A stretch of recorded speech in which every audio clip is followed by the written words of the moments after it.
कि मैं ईश्वर को प्राप्त करूंगा, मैं ईश्वर के दर्शन करूंगा। अब राजा थे तो राजा अपनी इच्छा को पूर्ण करने के लिए बिल्कुल संन्यास में उन्होंने धारण किया और वो चले गए कंदराओं पर। रात दिन उन्होंने मेहनत करी, जो जो गुरुजनों ने बताया वो सब उन्होंने किया, यम नियम संयम सबका पालन करा उन्होंने, अष्टांग योग पूरा किया, पूरा ज्ञान की प्राप्ति में एकदम पूरी तरह से वो जुट गए।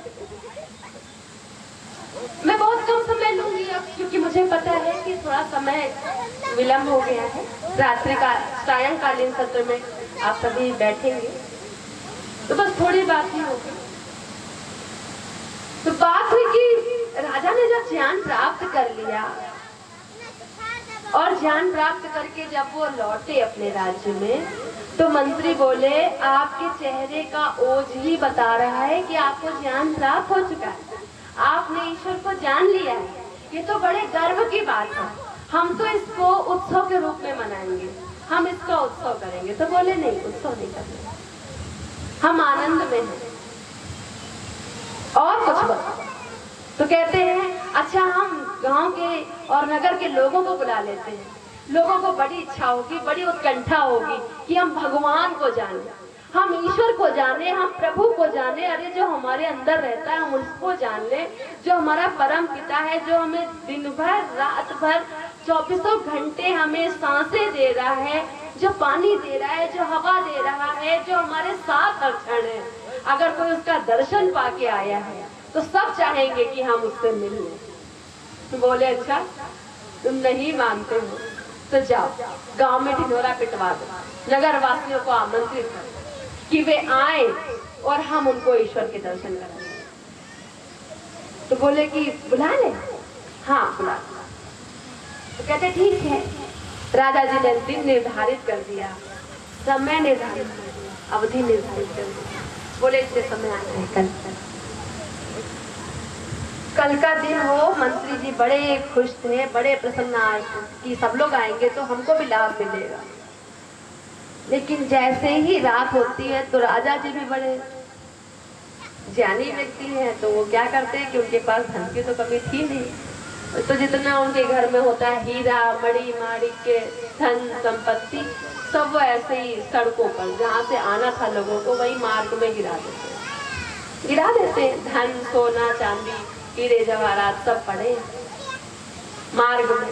जैसे ही सुबह होती है तो लोग आते हैं कि हम भाई भगवान का दर्शन करने जाएंगे, आते हैं बढ़िया अच्छे गणवेश में कि भाई राजा जी के महल में जा रहे हैं, थोड़ा जाए जो भी उन्होंने स्थान निर्धारित किया हो बड़े से मैदान में। जहाँ पर जब जाते हैं तो रास्ते में देखते हैं यहाँ पर तो हीरे मणि आभूषण सब पड़े हुए, जेवर गहने इस तरह से पड़े हुए।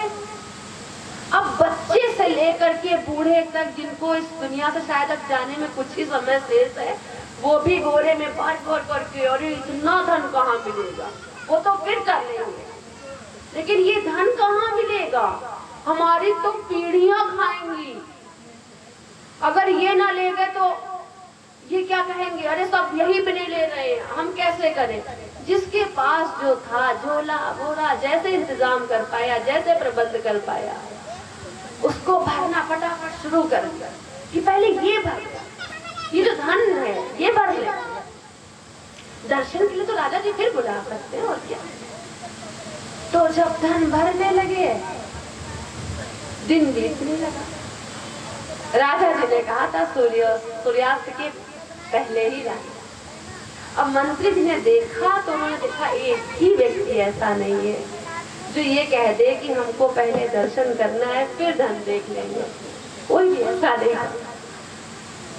अब जब मंत्री पहुंचते हैं राजा के पास तो राजा जी कहते हैं भैया कोई आने को तैयार है, मैं बैठा हूँ यहाँ प्रातः काल से। कहते कि ऐसा लग नहीं रहा है क्योंकि अभी तो आधा धन बाकी, आधा धन शेष है, इतना तो इकट्ठा करने में पूरा एक दिन लगना है। और वहां सभी लोग धन अर्जित कर रहे हैं, इकट्ठा कर रहे हैं, संग्रह कर रहे हैं, जो भी कुछ कर रहे हैं, लेकिन आने वाला तो कोई है नहीं। तो चेहरा लटकाए उदास मन से मंत्री जी ने जब उत्तर दिया तो राजा जी बोले, समझ गए, ईश्वर हमसे कहीं दूर थोड़ी नहीं, वो तो रोज कहता है हम तुम्हें दर्शन देना चाहते हैं, लेकिन दर्शन पाने जाता कौन है? हम तो जब मंदिर भी जाते हैं तो यही सोच करके जाते हैं कि हमको भगवान हमारी झोली तो धन से भर दे झोली भर दे। काहे से भर दे? धन से। यही तो, क्योंकि हमें दुनिया के सुख और आनंद ही वास्तविक लगते हैं, तो हम क्या कर सकते हैं? हमको लगता है जिसके घर में एसी है, फ्रिज है, कूलर है, वही सुखी है। जिसके घर में करने को कोई काम ही नहीं है, वाह वही तो रानी। बाकी हम लोग क्या हैं? तो मैं आपको बता दूं, हमारे साथ बहुत सारे ऐसे लोग हैं जुड़े हैं जिनका नाम मैं नहीं लूंगी, लेकिन 50 वर्ष की आयु नहीं हुई, 48 वर्ष, 35 वर्ष, 40 वर्ष, बहुत सुख है घर में, साधन है, एसी लगी हुई है, हर एक काम के लिए नौकर है, चाकर है, लेकिन परिश्रम का इतना अभाव है कि उनकी भोगने की क्षमता ही नहीं होती है और वो दुनिया को बस यूं गिरे और कहाँ चले, किस योनि में गए ये तो हम नहीं कह सकते। तो हम अगर परिश्रम कर रहे हैं, शायद कुछ साधनों का उपभोग कर लें। जो मानव योनि मिली है ये बहुत उत्तम कर्मों से मिली है भाई, बहुत उत्तम कर्मों से। जितनी ज्यादा कड़ी मेहनत जब करता है तो भी उतना बड़ा पद मिल पाता है, ये हम सभी जानते हैं। तो वहां के लिए भी कड़ी मेहनत करनी पड़ेगी।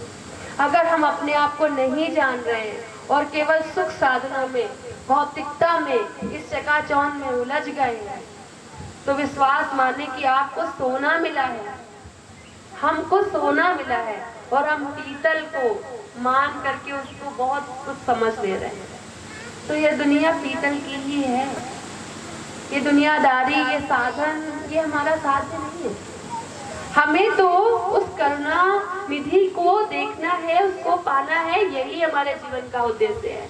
और इस बात को हम अपने आप भी समझें, समझ के जाने, माने और अपने बच्चों को भी समझाएं, और तभी हमारे अंदर पुरुषार्थ आएगा, तभी हमारे अंदर अहंकार की भावना जाएगी और तभी हम कुछ कर पाएंगे। तभी हमको इतना जो सीमित कर दिया गया है कि हम एक देश में भी पूरे नहीं है, तब वो सब चीजें हमारे जीवन में घटित होंगी जो होनी चाहिए। तब हम एक गौरवपूर्ण संस्कृति के वास्तव में संवाहक बनेंगे, तब हम ऋषि मुनि की संतानें कहलाने के योग्य बनेंगे। इस देश ने सबको सिखाया है, सम सम चरित्रेण शिक्षेरन् सर्व पृथिव्या मानवा। तो इस देश में जन्मे लोगों ने सबको शिक्षा दी है, तो क्या हम आज दूसरों से प्रभावित हो रहे हैं? वो लोग जो हमारे वेदों को लेकर के अनुसंधान कर रहे हैं, शोध कर रहे हैं, और पूरी तरह से मैं बिना किसी संकोच के कहती हूँ, जितना ज्ञान दुनिया में हम देख रहे हैं वह सब वेद में है। एक बड़ा तार्किक सा प्रश्न आया मेरे सामने, बोले आप कहते हैं कि वेदों में सब कुछ है? मैंने कहा हाँ है, मुझे पता है कि। अच्छा तो बोले सब कुछ है ऋषि दयानंद? मैंने कहा नहीं, पूरे तो नहीं पढ़े, चारों वेद पुराण यजुर्वेद सब हुआ, लेकिन उतना भावार्थ, उतना अर्थ नहीं पढ़ा है, सहयोग बस नहीं जा पाए कहीं। तो कहा कि कैसे, अगर आपके यहाँ थे वेद जिन्होंने पढ़ा था, दयानंद जी ने पढ़ा था, तो उन्होंने क्यों नहीं बना लिया विमान? उन्होंने ट्रेन क्यों नहीं बना ली? उन्होंने क्यों आविष्कार नहीं किया? मोबाइल क्यों नहीं बनाया? ये क्यों नहीं बनाया? वो क्यों नहीं बनाया? तो बिल्कुल सही बात है।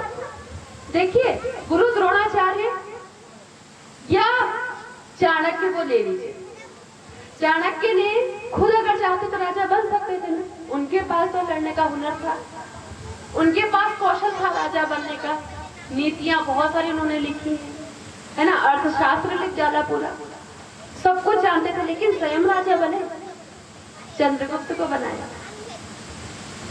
कोई भी गुरु शिक्षा दे सकता है, ज्ञान दे सकता है, किताबें पढ़ा सकता है, लेकिन क्या हर गुरु जो वैज्ञानिक है, जो विज्ञान पढ़ाता है, क्या वही वैज्ञानिक होता है? विज्ञान पढ़ाने वाला तो गुरु होता है, लेकिन वैज्ञानिक उसका शिष्य ही तो बनता है। डॉक्टर एपीजे अब्दुल कलाम बड़े अच्छे साइंटिस्ट थे, तो उन्होंने क्या बचपन की कक्षाओं में ऐसे ही बैठते थे और उन्होंने अपने गुरुओं के बारे में बहुत कुछ बताया। इन्हीं लोगों की उम्र के बच्चे जो छोटे छोटे थे, तो एक बार उन्होंने उड़ने के बारे में बता रहे थे कि कैसे पक्षी आसमान में उड़ते हैं, कैसे उनकी पंख जो है उड़ान भरते हैं। ये बहुत अच्छे से बताया जा रहा था, पूरा डायग्राम बना था, पूरा हर एक जो चित्र था उसे समझाया था उन्होंने, बड़ा अच्छा समझा रहा था। उनको लगा कि मैंने इतने अच्छे से समझाया है, लेकिन हमारे बच्चों को समझ में जरूर आ गया। तो वो पहुंचे एक बेंच पर और वो पूछते हैं अपने स्टूडेंट से, अपने शिष्य से, क्या तुमको समझ में आ गया? तो वो कहते हैं हमारी समझ में नहीं आया। दूसरे से पूछते हैं समझ में पूरा आ गया? तो कह रहे गुरुजी समझ में पूरा तो नहीं आया। अब एपीजे अब्दुल कलाम बहुत प्रखर थे और हर गुरु जानता है मेरा ये शिष्य प्रखर है, वो भी जब नहीं बता पाते हैं और अन्य भी नहीं बता पाते हैं प्रखर बच्चे उनके, तो उनको लगता है कि मुझे इसे दूसरी तरह से पढ़ाना चाहिए। गुरु जी को बिल्कुल गुस्सा नहीं आता, क्योंकि उन्हें समझ में वो कहते हैं मैं तुम्हें प्राकृतिक वातावरण में ले जाऊंगा। वहां समंदर के किनारे ले जाते हैं, वहां बहुत सारे पक्षी उड़ रहे होते हैं। जब पक्षी उड़ रहे होते हैं उनको देख करके वो बच्चा आराम से देखता है, उसे बहुत अच्छा लगता है कि ये जो है पक्षी उड़ रहे हैं, ये चिड़िया कैसे उड़ रही है। और उसके मन में क्लास 5 का बच्चा है, कक्षा 5 का बच्चा है, और वो वहीं पर संकल्प कर लेता है। क्या संकल्प लेता है? कि मैं भी बड़े होकर के उड़ूंगा। देखो हम इंसान उड़ नहीं सकते, पंखों से उड़ सकते हैं, हमारे पास पंख है ही नहीं। क्यों बच्चों, हमारे पास पंख है, हम लोग उड़ सकते हैं। बताओ, अगर उड़ सकते हैं तो कैसे उड़ सकते हैं? हवाई जहाज से उड़ सकते हैं ना, एरोप्लेन से उड़ सकते हैं। तो उसने कहा हम भी पायलट बनेंगे। अब बच्चा सोचता है कि हम पायलट बन जाएंगे बड़े होकर के। बच्चे ने मन में संकल्प भी ले लिया। अब बच्चा उस क्लास को कभी नहीं भूला और उसने अपने इस लक्ष्य को आगे लिया। बच्चा पढ़ने में परीक्षाओं पे परीक्षाएं आती हैं, पास हो जाता है। संघर्षों के बाद एक दिन ऐसा भी आता है जब वो देहरादून पहुंचता है, तो वहां पर उसका जो है चयन बहुत ही मतलब अगर 9 बच्चों का सिलेक्शन होता है तो उसमें उसकी 10वीं रैंक आ जाती है और वो 9 बच्चे की सेलेक्ट होते हैं, उसका नहीं हो पाता। अब ये बच्चा निराश है, हताश है, परेशान है, तो वो सोचता है कि मैं तो अपनी जो है जान दे दूंगा, अब मैं नहीं जाऊंगा वापस। आत्महत्या का विचार आता है। फिर वहीं पर एक गुरु मिलते हैं देहरादून में, ये सच्ची घटना है। तो गुरु जी कहते हैं कि तुम निराश क्यों हो रहे हो, तुम इतने प्रखर हो, इतने विद्वान हो, तुम्हें कहीं ना कहीं कुछ ना कुछ अच्छा जरूर मिल जाएगा। तुम कोशिश करो और जाओ अपने माता पिता के पास जाओ, उनकी सेवा करो और जो तुम्हें पढ़ना है पढ़ो। तुम बहुत अच्छा बनोगे, तुम यूनिक हो, तुम कुछ ना कुछ बहुत बेहतर करने वाले हो।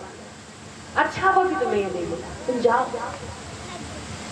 जब ऐसे आशावादी विचार वो सुनते हैं तो उनके मन में एक जागता है कि हाँ, बोलते तुम तो बहुत अच्छे हो। जाते हैं वापस, वो मेहनत करते हैं, परिश्रम करते हैं और जुट जाते हैं। जब वो दिन रात अपनी मेहनत करते हैं तो फिर एक दिन ऐसा भी आता है कि हम सभी जानते हैं कि एपीजे अब्दुल कलाम हमारे देश के मिसाइल मैन हैं। उन्होंने एक पायलट अगर कहीं बन जाते तो हम इतना अच्छा मिसाइल मैन खो देते, जिन्होंने हमारे देश को परमाणु शक्ति से संपन्न किया। आपको देश हमें टेढ़ी निगाह से नहीं देख सकता, वो जानते हैं कि ये परमाणु शक्ति से संपन्न है।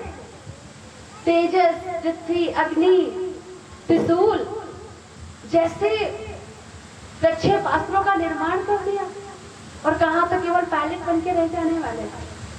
तो अगर ईश्वर हमें कुछ नहीं देता है तो भी हमें बहुत कुछ देने के लिए, तो ईश्वर से सिखवा कर। खैर बात आई थी गुरु की। बनाया, तो क्या गुरुजी ने स्वयं विमान बनाया या प्रक्षेपास्त्र बनाया, या वो गुरु जिन्होंने उनको उड़ने के लिए बताया था कि कैसे पक्षी उड़ता है, कैसे विमान गति करता है, ये सिखाया क्या उन्होंने बनाया? ये तो शिष्य पर डिपेंड होता है। आपने कभी भी देखिए किसी भी शिष्य का जीवन बदलने वाला उसका गुरु होता है। स्वयं विरजानंद ने दयानंद जी का जीवन बदला, लेकिन क्या थे, विरजानंद ने वेदों का प्रकाश पूरे संसार में फैला पाया। बहुत प्रयास किए उन्होंने भी, इसमें कोई संदेह नहीं है। उनको आंखों से नहीं दिखता था, ब्लाइंड मैन थे, फिर भी उन्होंने इतना ज्ञान अर्जित करके रखा था। और मुझे बड़ा अच्छा लगा पढ़ करके 82 वर्ष की अवस्था में उन्होंने स्वामी दयानंद जी को ज्ञान दिया। तो गुरु होता है, वो स्वयं क्यों बनाएगा? जब जिस चीज की आवश्यकता होगी वो शिष्य बनाएंगे, वो चेले बनाएंगे। तो हमारे वेदों में ऐसा कुछ नहीं है जो वर्णित ना हो। हमारे वेदों से कुछ भी परे नहीं है। जितना ज्ञान था वो ईश्वर ने स्वयं हमें दिया। वेद तो ईश्वर की वाणी है, अपौरुषेय है, और इस बात को तो विदेशी भी स्वीकार करते हैं कि इससे पुराना कोई ग्रंथ दुनिया में नहीं है। लेकिन हम विश्वास नहीं कर पा रहे। हम अपने बच्चों को कब सिखाएंगे कि वो वेद पढ़ें? हमको बड़ा गर्व महसूस होता है अगर कोई बच्चा 2 इंग्लिश के वर्ड बोलते, जॉनी जॉनी यस पापा, उसमें भी है टेलिंग अ लाई नो पापा, लेकिन बोल रहा है झूठ, फिर कह रहे ओपन योर माउथ, तो कह रहे हाँ हाँ। हमें तो इंग्लिश पर गौरव है। ठीक है, मैं इंग्लिश को कभी विरोध नहीं करती। कोई भी लैंग्वेज अगर हम सीखते हैं तो हमारा दिमाग अच्छा होता है, ब्रिलियंट बनते हैं। हमें बिल्कुल सीखनी चाहिए, इंग्लिश भी आनी चाहिए, संस्कृत भी आनी चाहिए, जितनी लैंग्वेज आप सीख सकते हैं आनी चाहिए बिल्कुल। लेकिन बात यह है कि संस्कृत क्यों नहीं आनी चाहिए? क्यों नहीं हम वेद पढ़ रहे हैं? अगर हमें 2 अक्षर पढ़ने आते हैं तो हम अध्ययन क्यों नहीं कर रहे? और अगर नहीं पढ़ने आते हैं तो हम कब पढ़ेंगे? क्योंकि आप देखते होंगे किसी में गाड़ी चलाने का टैलेंट बचपन से होता है। आप उनको एक बार गाड़ी दीजिए तो चलाने लगेंगे। हर बच्चा जानता है कि माँ का स्तनपान करना है, क्योंकि उसने हर जन्म में अपनी योनि की माँ का स्तनपान किया है, फीडिंग की है। हर बार उसको पता है कि पानी को कैसे पीना है। बच्चा सीख जाता है, उसको कोई ट्रेनिंग नहीं देनी पड़ती। वो खाना जानता है, भूख लगी तो खाना खाना है, वो जानता है। तो कैसे ये संस्कार बहुत दिनों से चले आ रहे हैं। तो हम कब ये संस्कार देंगे अपने बच्चे को? हम कब स्वयं संस्कारित होंगे? हम कब आध्यात्म की ओर जुड़ेंगे? हम कब ईश्वर की भक्ति करेंगे? ये हमारे सोचने का विषय है।